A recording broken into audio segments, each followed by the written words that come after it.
We're live from New Delhi, watching DD India NewsNight. India's Voice to the World. I'm Vipakshi Khurana, coming up in the next hour. Russia-Ukraine failed to agree ceasefire in second round of talks, but agreed to swap more prisoners of war.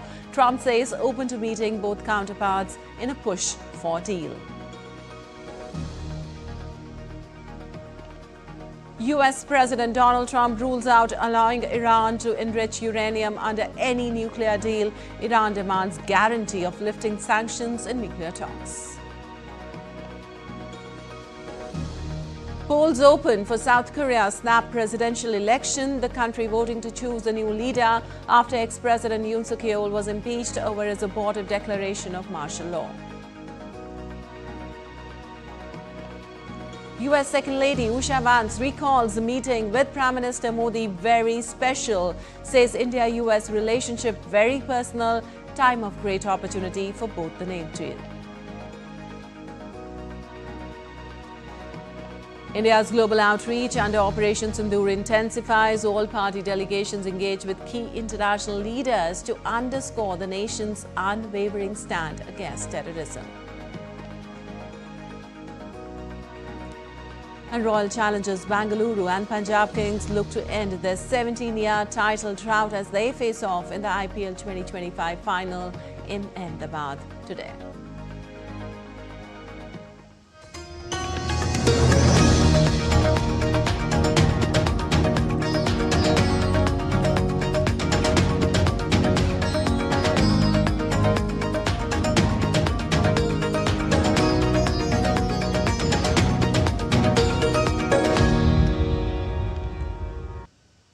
On to the details. Delegations from Russia and Ukraine met for barely an hour in the Turkish city of Istanbul for only the second such round of negotiations since March 2022. Without any breakthrough on proposed ceasefire, although the atmosphere was subdued and dialogue brief, the talks did yield an agreement to conduct a new prisoner exchange. Also, Ukraine said that Moscow had rejected its call for an unconditional ceasefire. It offered instead a partial truce of 2 to 3 days in some areas of the front line. The two sides also agreed to hand over the bodies of 6,000 killed soldiers. Russia will only agree a full ceasefire if Kyiv gives up big new chunks of territory and accepts limits on the size of its army. Also, Moscow has demanded a ban on Kyiv joining NATO, limiting Ukraine's military and ending Western military support. Ukraine has repeatedly rejected the Russian conditions as tantamount to surrender. The two countries last held direct talks on May 16th in Istanbul, their first face-to-face negotiation since March 2022. During that meeting, the two sides agreed to exchange 1,000 prisoners each, marking the largest prisoner swap since the start of the conflict. And US President Donald Trump is open to meeting his Russian and Ukrainian counterparts in Turkey after the two sides failed on Monday to make headway towards an elusive ceasefire. Turkish President Recep Tayyip Erdogan proposed that Russian President Vladimir Putin, Ukrainian President Volodymyr Zelensky and Trump come together for a third round later this month in either Istanbul or Ankara. Ukraine again on Monday proposed holding more talks before the end of June, but believes only a meeting between Zelensky and Putin can resolve the many issues of contention. Putin has thus far refused such a meeting. But Zelensky has said he's willing, underlining that key issues can only be resolved at leaders' level. Gerek Sayın Vladimir Putin'i, gerekse Zelenski'yi aynı şekilde İstanbul veya Ankara'da bir araya getirmek, hatta Sayın Trump'ı da bunların yanına almak, eğer kabul buyururlarsa ben de kendileriyle bu buluşmada bir araya gelir ve böylece İstanbul'u adeta bir barış merkezi haline getirelim istiyorum. Bunun girişimlerini de şu son buluşmadan sonra adımını atacağız. Meanwhile, Zelensky said in an online news briefing on Monday that his delegation at talks in Istanbul gave a list of nearly 400 children it wanted Russia to return home, but that the Russian delegation agreed to work on returning only 10 of them. Далі, що стосується дітей, ми передали список з майже 400 дітьми русським. А вони нам запропонували щось в цьому напрямку напрацювати до 10 дітей. Ось це їх бачення таке щодо гуманітарних питань. Well, the UN spokesperson Stephen Dujarric hoped that talks could lead to lasting and comprehensive peace in line with the UN Charter. Let's get to an agreement. I do want to add that obviously we hope that the talks that concluded in Istanbul could lead to a full, immediate and unconditional ceasefire as the first step towards a just, lasting and comprehensive peace in line with UN Charter, international law and relevant UN resolutions. Well, U.S. President Donald Trump on Monday ruled out allowing Iran to enrich uranium under any nuclear deal between the foes as Tehran defended what it said was its peaceful pursuit of fuel for power generation. Well, uranium enrichment has remained a key point of contention in 5 rounds of talks since April to ink a new accord to replace the deal with major powers that Trump abandoned during his first term in 2018. As per the latest proposal that Washington had sent, Tehran on Saturday would allow limited low-level uranium enrichment on Iranian soil for an amount of time that is yet to be determined. Iran's Foreign Minister Abbas Araghchi met with the UN nuclear watchdog's chief Rafael Grossi in Cairo and said if the goal is to deprive Iran of its peaceful activities, then certainly no agreement will be reached. The remarks came after Grossi of the International Atomic Energy Agency on Monday called for more transparency from Iran following a leaked report that showed Tehran had stepped up uranium enrichment. The IAEA report showed that Iran has ramped up production of uranium enriched up to 60%, close to the roughly 90% level needed for atomic weapons. And U.S. President Donald Trump and Chinese leader Xi Jinping will likely speak this week, days after Trump accused China of violating an agreement to roll back tariffs and trade restrictions. Also, Trump said on Friday he was sure that he would speak to Xi. China said in April that the two leaders had not had a conversation recently. Trump reignited strains with China last week when he accused China of violating a deal that had led both countries to temporarily reduce huge tit-for-tat tariffs. Also, Harvard University asked a federal judge to issue a summary judgment ruling to unfreeze $2.5 billion in funding blocked by President Donald Trump's administration, which Harvard said was illegal. Harvard's filing in the U.S. District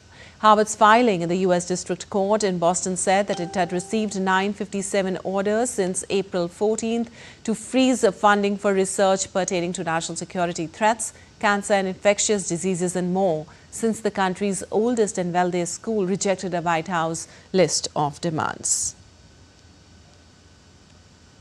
Well, polls have opened in South Korea for a new president to succeed conservative Yoon Suk-yeol. Millions are voting in a snap election triggered by former president's impeachment over his failed martial law bid. The National Election Commission is scheduled to certify the result on Wednesday, and the winner's inauguration is expected within hours. Opposition's Lee Jae-myung is the front-runner, and the ruling party's Kim Moon-soo, a former member of Yoon's cabinet, is trailing him.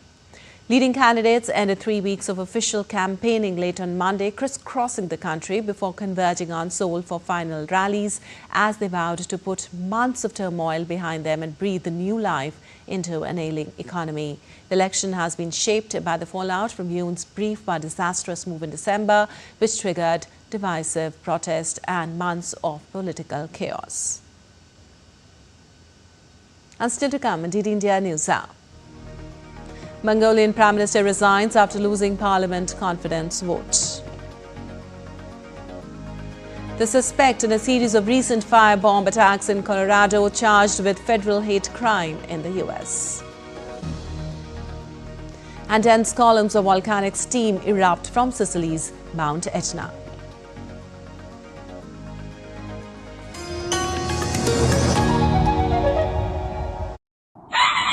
स्वागत आहे to magnetic Maharashtra.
Come share in the richness of Maharashtra as one family, united by the collective vision of building a better tomorrow.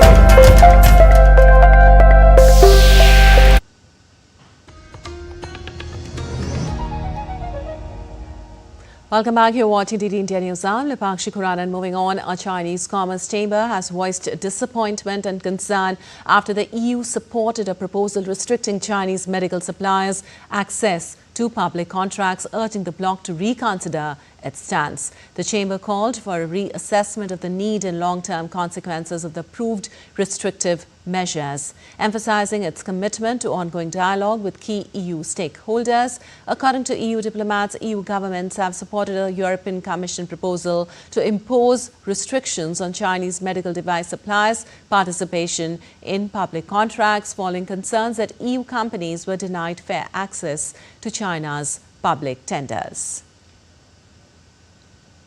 And Mongolian Prime Minister Leuvisan Namzrin Oyun Ardene resigned on Tuesday after losing a confidence vote among the lawmakers. The secret ballot followed days of protests in the capital Ulaanbaatar against alleged corruption. Oyun Ardene said that he was honored to serve Mongolia during challenging times, including the pandemic, wars and trade tariffs, following the announcement of the vote result in parliament. He'll remain as caretaker prime minister until his successor is appointed within 30 days. Since Oyun Ardene assumed power in 2021, Mongolia's ranking in Transparency International's Corruption Perceptions Index has significantly declined. And Mexican President Claudia Sheinbaum defended country's first judicial election on Monday, despite reports of only a 13% voter turnout in Sunday's election. The event was met with criticism from opposition groups who expressed concerns that it could undermine the balance of powers. Sheinbaum estimated that around 13 million of the approximately 100 million eligible voters casted ballots to elect approximately 2,600 judges and magistrates, including all 9 Supreme Court justices. Counting is set to conclude on June 15th. Sheinbaum called the process a complete success, citing a free vote and fruitful campaign at the morning press conference. Voting in Mexico is not mandatory and there is no minimum turnout required to legitimize an election. Buenas. Bueno, pues esta es la información. Cerca de 13 millones de mexicanos y mexicanas participaron el día de ayer en la elección al Poder Judicial. Más del doble de la participación en la votación del juicio a expresidentes. En mi caso pensé, si vota el mismo número de personas que votaron para el primer ejercicio de consulta, que fue el de los expresidentes, pues es un muy buen resultado. Y resulta que votó el doble, 13 millones de personas que salieron a votar por el Poder Judicial. Well, a fire broke out at a drug rehabilitation center in central Mexico, claiming 12 lives and injuring 4 others. The incident occurred at an annex of the Volver Center in San Jose, Iturbide, Guanajuato. Emergency services responded promptly after receiving a distress call. Authorities have not yet identified the victims, but confirmed that all were patients at the center. The Guanajuato Attorney General's office has initiated an investigation into the cause of the fire. And demonstrations erupted across Bolivia on Monday as supporters of former President Evo Morales and farmers took to the streets to protest the country's worsening economic crisis and the current government. Morales, Bolivia's first indigenous president, has contested his exclusion from the 2025 presidential election. His supporters organized protests and blockaded highways in Cochabamba. In response, Government Minister Roberto Inacio Rio Sanchins accused Morales supporters of trying to disrupt elections and push an unqualified candidacy, vowing the governments wouldn't let cities be held hostage for electoral gain. The Bolivian indigenous group Red Ponchos protested in La Paz over a worsening fuel shortage that is impacting the agriculture. And Garahan Hospital residents and supporters held a candlelight demonstration at the Obelisk Monument in Buenos Aires to demand a salary adjustment on Monday. The residents were accompanied by colleagues and pediatric patrons and their relatives during the protest vigil. Health professionals in Argentina have been in a standoff with the government for 2 weeks, demanding better pay due to long hours and low wages. Over the weekend, Health Minister Mario Lugones announced a salary increase for medical residents from 800,000 pesos to 1,300,000 pesos starting July 1st. However, medical professionals voiced continued dissatisfaction with the proposal. And Poland's Prime Minister Donald Tusk will call for a parliamentary vote of confidence in his coalition government after his candidate Rafał Trzaskowski lost the presidential election on Sunday. Nationalist opposition candidate Karol Nawrocki narrowly won Poland's presidential election. Nawrocki, who was supported by U.S. President Donald Trump, won 50.89% of votes in a very tight race against Warsaw Mayor Rafał Trzaskowski. Ukrainian President Volodymyr Zelensky congratulated Nawrocki during a meeting of Nordic, Baltic and Eastern European leaders in the capital of Lithuania on Monday. Alongside Zelensky, NATO Secretary General Mark Rutte also said he was looking forward to working with the new president. Outgoing Polish President Andrzej Duda said that the election of Nawrocki reflected Polish support for continuing his policies of strengthening ties with the U.S., enhancing national security and promoting regional development.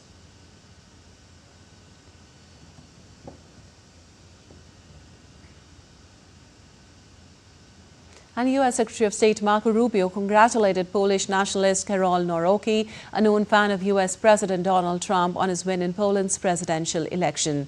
Rubio in a statement said that the Polish people have spoken in support of a stronger military and securing their borders, adding that he looks forward to working closely with President-elect Nawrocki and Poland's government to further our shared priorities. Well, the suspect in a series of recent firebomb attacks in Boulder, Mohammed Sabri Soleiman, appeared in court on Monday. The hearing was brief, lasting under 5 minutes. During the appearance, the court scheduled a date for the formal filing of charges, Thursday, June 5th. The judge also left Soleiman's bond unchanged at $10 million cash only. Soleiman is the main suspect in an attack on a pre-Israeli rally in Colorado that injured 8 people. He is being held on an array of charges, including assault and the use of explosives. The posted list of felony charges against Soleiman also includes charges of murder in the first degree. All the police in the city of Boulder said that no victims died in the attack. Prosecutors said the suspect planned his attack for a year and used Molotov cocktails instead of a gun because his non-citizen status blocked him from buying firearms. Well, a Berlin court ruled on Monday that Germany acted unlawfully by rejecting asylum seekers at a border, referencing a case where border police turned away 3 Somali individuals attempting to enter the country from Poland. A court statement revealed that 2 men and a woman were sent back to Poland from a train station in Frankfurt an der Oder, eastern Germany, as they were attempting to enter from Poland, which is deemed a safe third country. The ruling could challenge the tougher migration stance by Chancellor Friedrich Merz's conservative-led coalition. The court deemed the rejection of the applicants unlawful, stating that Germany should have processed their asylum claims under the EU's Dublin rules, which determine the responsible country for handling such applications. It is the first such case since Merz was elected. And strong upper-level winds will continue to push Canadian wildfire smoke into the U.S. early this week. Smoke aloft may be seen as far south as the Gulf Coast states on Tuesday before the weather pattern changes. Parts of Minnesota and North Dakota air quality reached unhealthy levels on Monday, according to the U.S. Environmental Protection Agency. In 2023, Canadian wildfires blanketed much of the U.S. East Coast in smoke, forcing millions of Americans to stay indoors. Alberta has 49 active fires, and there are 24 active fires in Manitoba and 16 in Saskatchewan. Nearly 5,000 people have been evacuated, adding that the government is restarting its Emergency Management Cabinet Committee out of concerns the situation in the province is worsening. And significant flooding affected Nigeria last week, with more than 150 deaths reported so far. Heavy rain struck the north of the country on Wednesday night and continued into Thursday, leading to flooding along the Niger River, displacing thousands and destroying hundreds of homes. The district head said it was the region's worst flood in 60 years. Heavy rain is not unusual at this time of year in Nigeria. The country has a tropical climate and is influenced by the West African monsoon, with the wet season running from April until October. This type of seasonality is linked to land-sea temperature differences alongside the shifting intertropical convergence zone, a band of low pressure roughly around the equator that shifts north and south with the angle of the sun. And now let's take a look at other stories making news around the world. Australian researchers at the University of Sydney have found a marine-derived fungus that may outperform their earlier discovery of terrestrial fungi in degrading polypropylene plastic, a major plastic waste. The process involves pre-treating the plastic with heat of UV light, then incubating it with the fungus. The team plans to scale this method into a commercially viable solution in the coming years. Millions of bees were on the loose after the commercial truck transporting beehives crashed in Whatcom County in northwestern Washington state. An estimated 14 million bees escaped their hives following the crash. More than 24 beekeepers showed up to rescue the bees and return them to their hives. Mount Etna, an active volcano on the east coast of Sicily, erupted on Monday, sending columns of volcanic steam and ash into the sky. The National Institute of Geophysics and Volcanology reports that a cloud from Mount Etna was likely caused by a collapse of material from the northern flank of the southeast crater. The eruption has not impacted nearby Catania airport operations. Well, Dior has appointed Jonathan Anderson, currently its menswear designer, to also lead women wear and haute couture, replacing Maria Grazia Chiuri. Anderson was hired in April from Loewe, an LVMH label, where his unique designs gained significant attention. His tenure at Loewe included notable creations like baggy jeans and the puzzle handbag.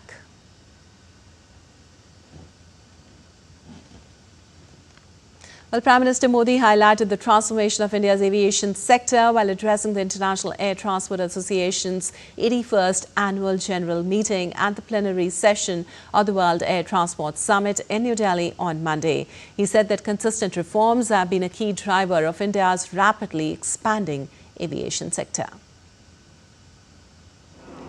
India's aviation story is taking flight fast and unstoppable. Prime Minister Narendra Modi called it a new era. India is now the world's third largest domestic aviation market, driven by record passenger growth, bold policies like UDAN, and massive infrastructure investment. Addressing the plenary session of the 81st World Air Transport Summit in New Delhi, Prime Minister Modi said that India offers excellent opportunities for investment in the aviation sector. Global aviation ecosystem में हम न केवल एक विशाल market है, बल्कि policy leadership, innovation और inclusive development के प्रतीक भी है। आज Bharat global space aviation convergence का एक उभरता हुआ लीडर है। Emphasizing that India has an open and supportive policy ecosystem, Prime Minister Modi said that all efforts are being made to make the country a global manufacturing hub. Blending bold visions of space-age travel with grounded economic optimism, Prime Minister Modi pitched India as a rising force in global aviation and beyond, creating nation's vast and aspirational talent pool. Bharat और विदेशी airlines को मिलाकर हर साल करीब 24 करोड़ यात्री, 240 million passengers हमारे यहाँ उड़ान भरते हैं। यानी दुनिया के ज्यादातर देशों की टोटल पॉपुलेशन से भी कहीं ज्यादा। और 2030 तक ये संख्या 50 करोड़ 500 मिलियन पैसेंजर तक पहुंचने की संभावना है।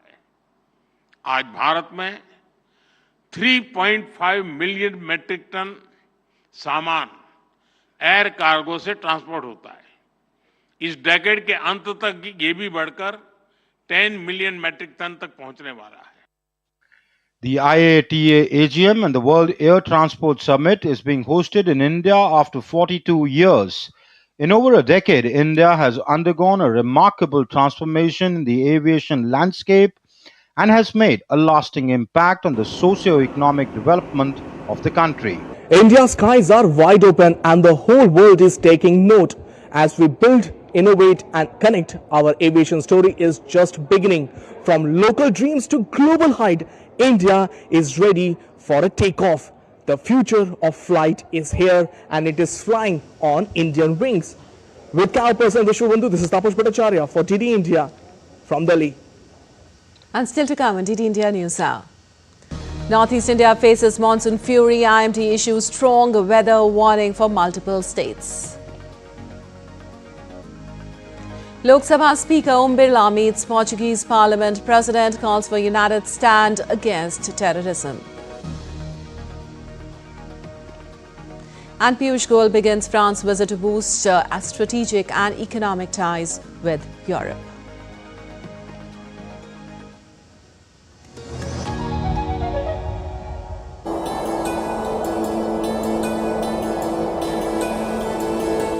गर फिरदौस बर्रुए ज़मी अस्त हमी अस्तो हमी अस्तो हमी अस्त Jammu and Kashmir, nature's finest works.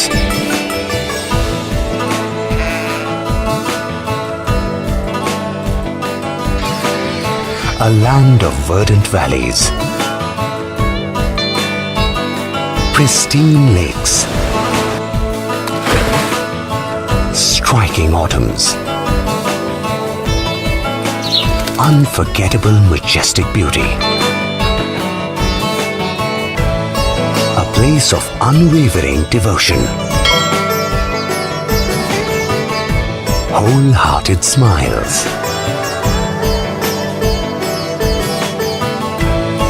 and warm hospitality.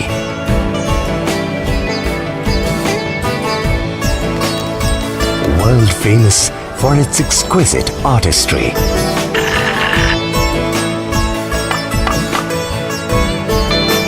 Leader in diverse agricultural products.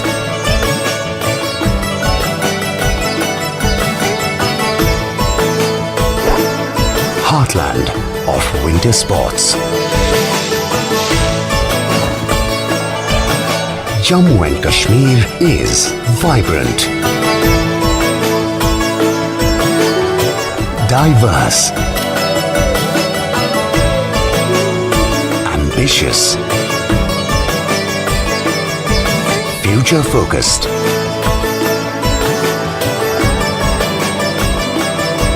full of life. Welcome to heaven on earth.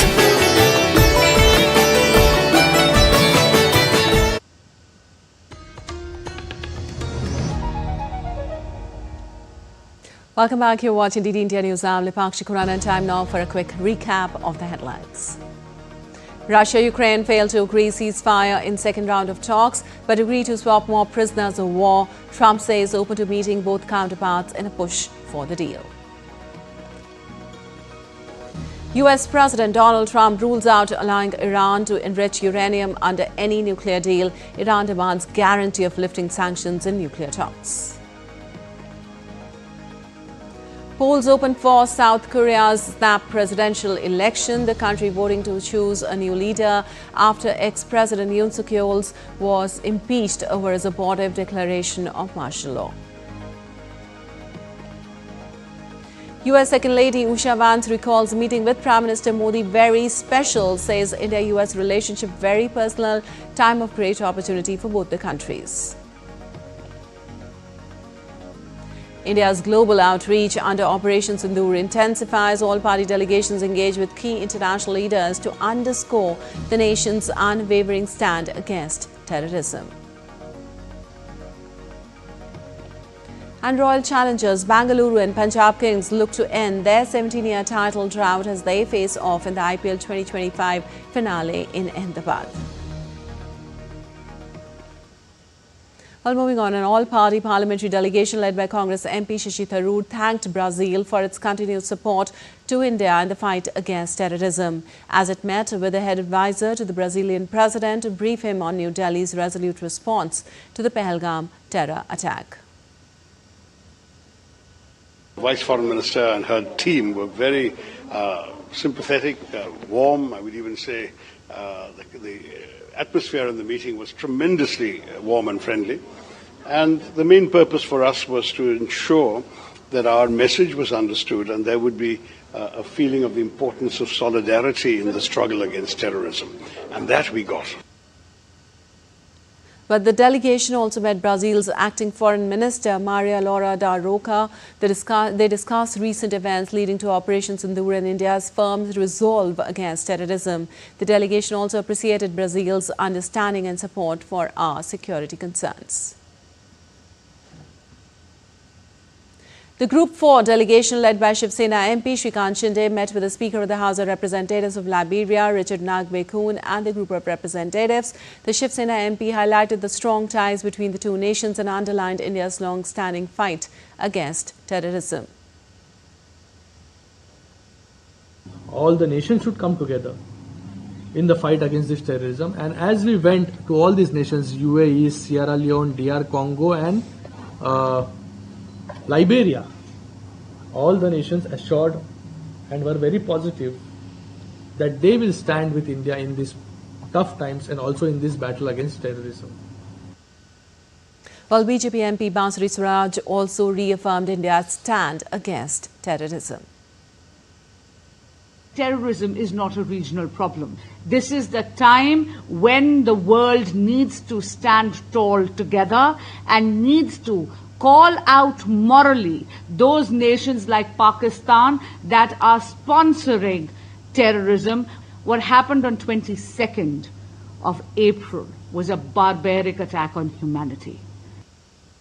Well, after wrapping up their five-nation visit, the all-party delegation led by DMK MP Kani Mozi will be reaching Delhi on Tuesday afternoon from Spain. DD India correspondent Debendra Mondal spoke to the DMK MP Kani Mozi in Madrid about the outcome of the visit and what the delegation has achieved in this visit. Listen in. As the delegation completes its five-nation visit on Operation Sindur and what India had faced on the 22nd of April in the Pahalgam attack, I'm joined by the leader of this delegation and DMK MP, Kanimoy ma'am.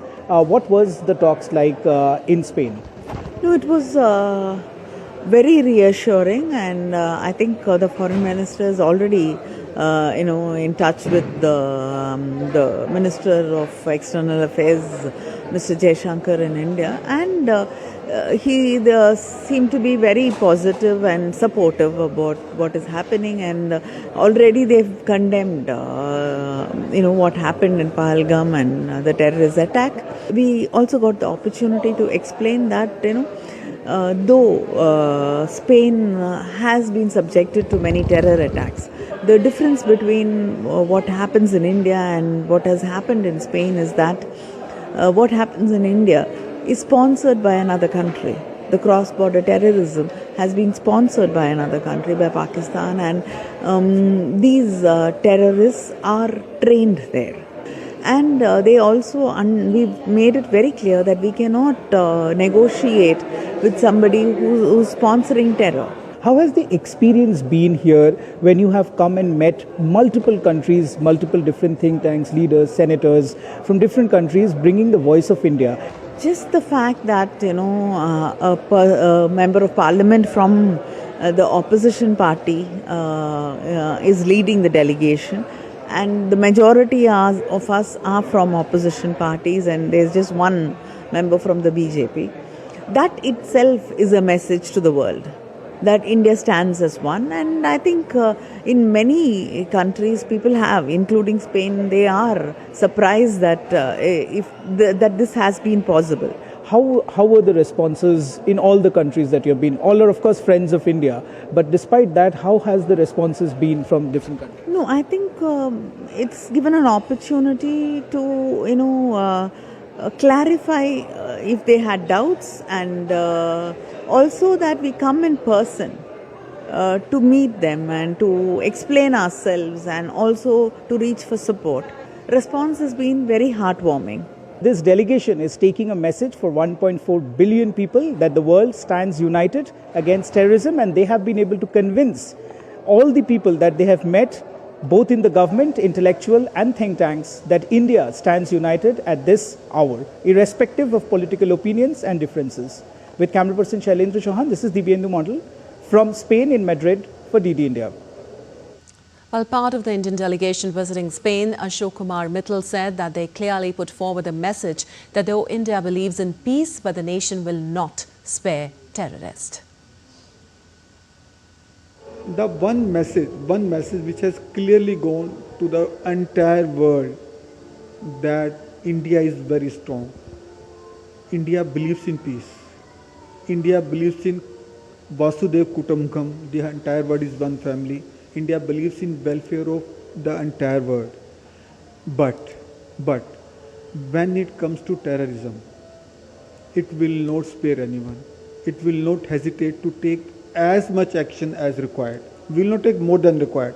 We will take as much action as required, and which will be responsible, precise and accurate. But we will not allow any terrorism activities to be conducted on soil of India. And we will teach all those perpetrators, conspirators, supporters a big lesson. And Captain Brijesh Chauta, BJP leader and member of the all-party delegation, called the five-nation tour a powerful step in India's united stand against terrorism. He highlighted the delegation's shared commitment across party lines and emphasized delivering PM Modi's strong message, terror against India will face decisive consequences. We've been very clear. We have taken Prime Minister's message, Bharat's message, the united resolve of 140 crore Indians that terror will face consequences. Terror on India's soil will not be tolerated henceforth. Any act of terror, like a Prime Minister very clearly stated, that will be henceforth treated as act of war. We've been able to meet a wide cross-section of people, from bureaucrats to public representatives to think tanks to Indian diaspora to the media. So it's been an opportunity for us to explain our position, that India has been a victim of terror for over a few decades now. Well, as the visit to Spain by the Indian delegation concludes, the all-party members outlined India's stand on terror and terrorism and also apprised the Spanish side about India's measured response during Operation Sindur. Our correspondent Dibyendu Model tells us more on that. The delegation has completed its five-nation visit, and yesterday the delegation departed for Delhi. They will be reaching in Delhi this afternoon. But of course, the big takeaway from this five-nation visit of the delegation led by DMK MP Kanimoyi has been extremely successful. The voice of the people of India has been put across to all the delegates that terrorism in India has been a cause of bane. In fact, is a bane that Pakistan has been unleashing on India for a very, very long time. It has been decades of proxy war and terrorism. And of course, the delegates have also apprised, of course, the foreign ministers, the senators, the parliamentarians, the think tanks, the academia, whom they have met in the course of, all these 10 days that they have been touring. The military and their civilian government are all hand in glove with the military and the terrorist outfit in Pakistan. So therefore, this message has gone loud and clear to all the country. They have also been successfully able to apprise the people about India's tactical response to through Operation Sindur to terrorism, and we have made our stand extremely clear that Our response was measured. Our response was not targeting any civilian. Of course, India's measured response was again very tactical as well as only retaliatory, and India did not want to escalate. The message goes loud and clear that India stands united. The 1.4 billion people, irrespective of their political differences and opinions, stands united in this fight against terrorism. So therefore, this delegation returns back with a happy face, taking across the message of India to the world. An all-party delegation led by Bharatiya Janata Party MP Ravi Shankar Prasad met India friendship groups of the Labour Party in the United Kingdom to present India's united stance against terrorism. The delegation reaffirmed India's steadfast commitment to tackling terrorism with determination and highlighted that terrorism continues to endanger global stability and called for stronger cooperation to eliminate this shared threat in pursuit of lasting peace, security and the collective good of humanity.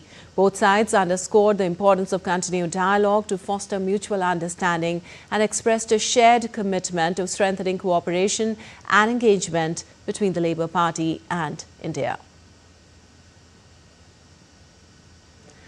A Group 7 delegation of Indian parliamentarians led by Nationalist Congress Party leader Supriya Sule met Egyptian lawmakers and conveyed India's firm and principled position against terrorism. The Indian side highlighted concerns around cross-border terrorism, especially emanating from Pakistan. India, 5 weeks ago, India's soul was hurt. And as you all are all aware, what happened in Pahalgam 5 weeks ago. It came as a shock to all of us, but today in Egypt we have come as proud Indians who are going to rally together to fight terrorism anywhere in the world. So we seek your support. ये केवल Egypt में नहीं, ये आप दुनिया भर के देशों में देखोगे, बहुत जगह आपको भारत की सॉफ्ट पावर की ताकत नजर आती है। बहुत सारे लोग जब आपकी भाषा को भी नहीं समझते, उसके बावजूद आपकी फैन फॉलोइंग उन देशों में कितनी ज्यादा है। Well, India's Lok Sabha Speaker Om Birla met President of Portugal Parliament H.E. Jose Pedro Aguiar Branco in Lisbon on Tuesday, sharing about his meeting through social media platform X. He wrote, discussed deepening India-Portugal ties amid global challenges. During the meeting, Om Birla also emphasized upon India's unwavering zero-tolerance policy on terrorism and called upon nations to unite in this crucial fight. And some weather update. The Indian Meteorological Department has issued a strong weather warning for multiple states, highlighting heavy to extremely heavy rainfall and strong winds in several regions. Parts of Meghalaya recorded heavy to very heavy rainfall, with isolated locations experiencing extremely heavy downpours. Heavy to very heavy rain was also recorded at isolated places in Tripura and Arunachal Pradesh. States like Manipur, Mizoram, Kerala, Odisha and sub-Himalayan West Bengal also experienced heavy showers in some areas. The Met Department predicts Delhi will witness generally cloudy skies with light rain or thunderstorm activity over the next 2 days. No heat wave conditions are likely over the next 7 days. Winds are expected to shift northwesterly later in the week.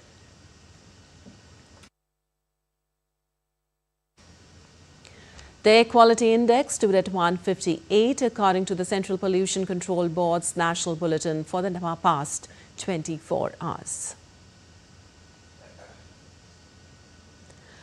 Well, the flood situation in Assam has significantly worsened, with Sribhumi emerging as the worst hit district, followed by Kachar and Nagaon. Devastating rains have damaged major roads, disrupting connectivity. The death toll has now risen to 6. Currently, 10 rivers in the region are flowing above their danger levels. More than 1,200 villages across 22 districts are submerged under flood waters. Rescue operations are ongoing round the clock, with the State Disaster Response Force, SDRF, Inland and Water Transport, Fire and Emergency Services and local administrations actively involved. And for more on the weather update, we have Subina Roy from Dibrugarh. Well, Subina, how is the situation there right now? What's the latest from there? Yeah, a very good morning, Lepakshi. The IMD has issued yellow alert for all the 6 northeastern states, even for today. It has issued like for Assam, Meghalaya, Nagaland, Mizoram, Tripura, it's an orange alert. And for Arunachal Pradesh, it's an yellow alert.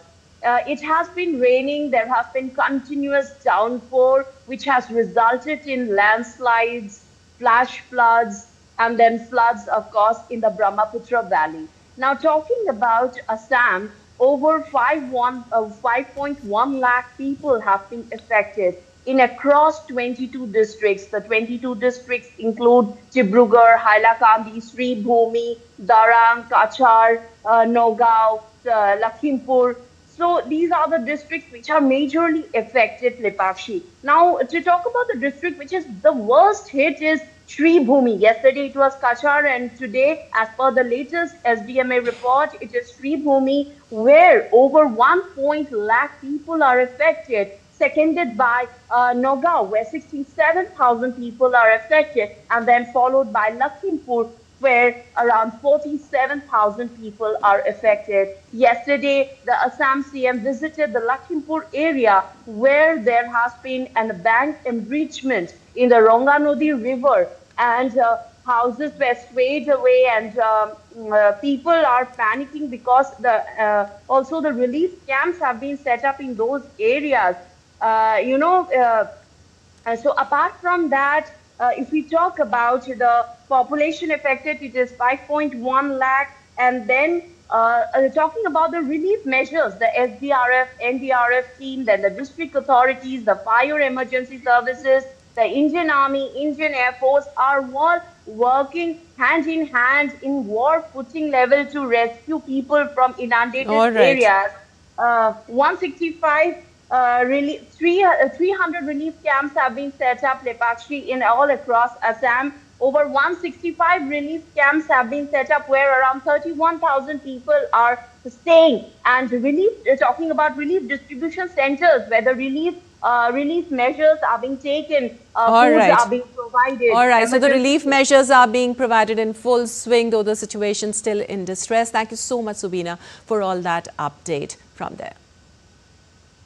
Well, Minister of Ports, Shipping and Waterways, Sarbananda Sonowal, attended the inauguration of 60th edition of Nor shipping event in Norway's capital, Oslo, on Tuesday. Sharing the news through social media site X, formerly known Twitter, he wrote that it's an honor to represent India's delegation among global maritime leaders. Union Minister Sarbananda Sonowal is on a 5-day visit to Norway and Denmark to strengthen maritime ties with the two nations.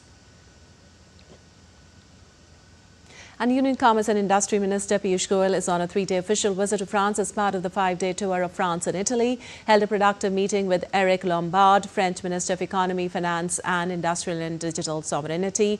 The leaders exchanged views on deepening our economic partnership, enhancing trade and investments with a special focus on technology and innovation across key sectors. Also discussed the progress of India-EU FTA negotiations.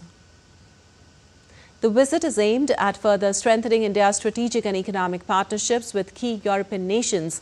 The minister had a meeting with Nigeria's Minister for Trade, Industry and Investment, Dr. Jumoke Oduwole, in Paris. Both the leaders explored avenues to boost bilateral trade and strengthen economic cooperation between India and Nigeria. Also discussed World Trade Organization reforms. Well, U.S. Second Lady Usha Vance recalled her visit to India and her children's experience in India. In a conversation at the U.S.-India Strategic Partnership Forum in Washington, D.C. on Monday, local time, Vance called the visit to India a trip of lifetime for them and added that it was her children's first visit to India. Vance also called the meeting with Prime Minister Narendra Modi very special. She said that her children put Prime Minister Modi in the grandfather category and they love him and were hugging him when they visited his residence during their visit to India. J.D. Vance and his family were on a 4-day official visit to India in April. During the visit, PM Modi hosted Vice President Vance and his family at his Lok Kalyan Marg residence in New Delhi. Meeting the Prime Minister. That was really very special. We'd actually had a chance to meet him before. And it's funny, my kids saw him. They were sort of sleep deprived in Paris, and they saw an Indian man with a white beard and white hair, and they just put him in the grandfather category immediately. So they are very into him. They just love him. And he really cemented his status by giving our 5-year-old a birthday present that day. So when we were able to visit his home, they just sort of ran up, they were hugging him. He was just incredibly kind and generous to them.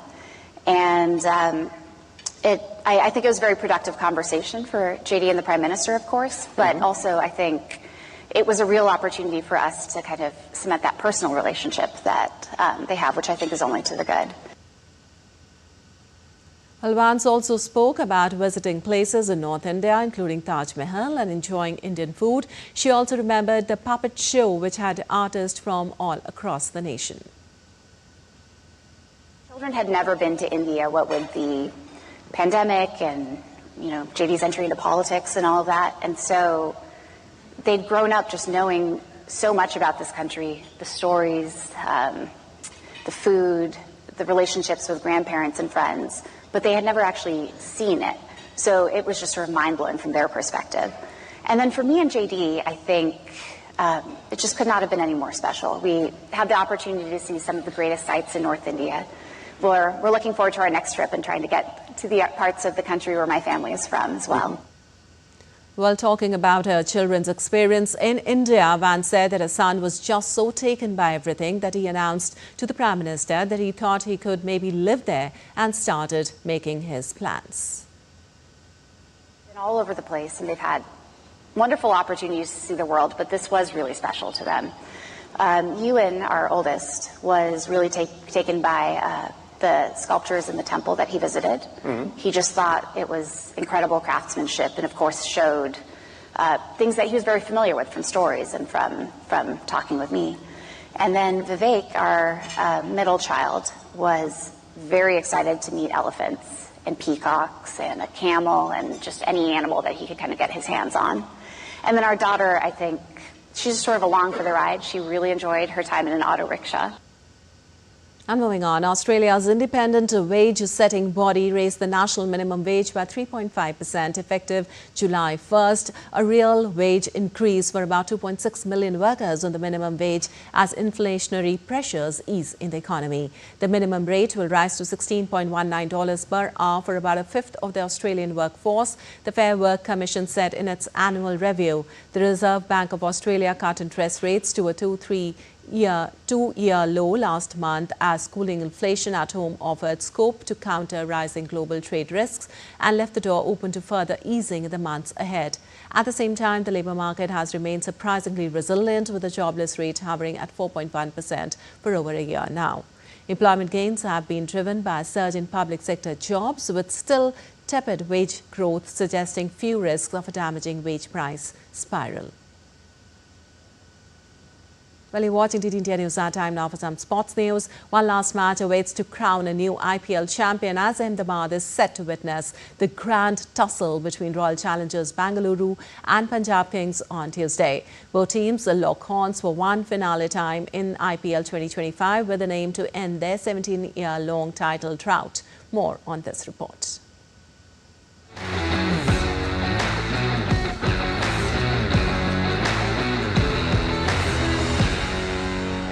The stage is set for the finale of the Indian Premier League 2025. It's the Royal Challengers Bengaluru who will be locking horns with Punjab Kings at Ahmedabad. RCB booked spot in the final after getting better off Punjab's in the Qualifier 1, while Punjab Kings got a second chance in Qualifier 2, where they defeated Mumbai Indians. PBKS and RCB had finished number 1 and 2 in the league stage with 9 wins, 4 defeats and 1 no result each in 14 games. There was very little difference between their net run rates too. While PBKS had defeated RCB in Bengaluru, RCB won the reverse fixture in Mullanpur. While Rajat Patidar's Bengaluru were flawless in away conditions, becoming the first team to win all 7 away games in the league stage of an edition, the Kings were clinical in managing defeats as Iyer's side never endured 2 defeats in succession. PBK's success in IPL 2025 has revolved around their uncapped Indian players, while RCB have traditionally been the home of the game's biggest superstars. They have shed that persona this time. Their captain Rajat Patidar has 4 international caps to his name. Their vice-captain Jitesh Sharma 9. RCB, who finished runners-up in 2009, 2011 and 2016, will be appearing in their 4th IPL final. PBKs have been in an IPL final only once before, in 2014, when they were known as Kings 11 Punjab and lost to Kolkata Knight Riders. Their captain Shreyas Iyer is the first IPL player to lead 3 different teams to the finals. He was captain of Delhi Capitals in 2020 final and led KKR to the title in 2024. Both teams will now set out to end their 17-year-long title drought when they clash for one final time in IPL 2025 final. One team will bask in the ecstasy of victory, while the other will endure the agony of near-miss heartbreak. Sports Desk, DD India. Well, Da Nang's International Fireworks Festival 2025 has kicked off in Vietnam under the theme Da Nang, the New Rising Era. The event brings together 10 top-notch teams from 9 countries, including Vietnam, Finland, the UK, Portugal, Poland, South Korea, Italy, Canada and China. The opening night's display features over 5,000 fireworks by the Vietnamese team and a powerful performance inspired by Nordic lights by Finland's Joho Pyro. The festival also offered culinary delights, mesmerizing art performances and electrifying concerts. All right, that's all for this edition of DD India News Hour, but let us know your thoughts on the news of the day. For those on the go, you can get all the latest news and updates from India and across the world with the DD India mobile app. The app is available on both Android and iOS platforms. Scan the QR code on the screen to download now. We'll be back with more news as it breaks here on DD India. I'm Lipakshi Khurana from our here in Delhi. Thanks for watching DD India News Hour.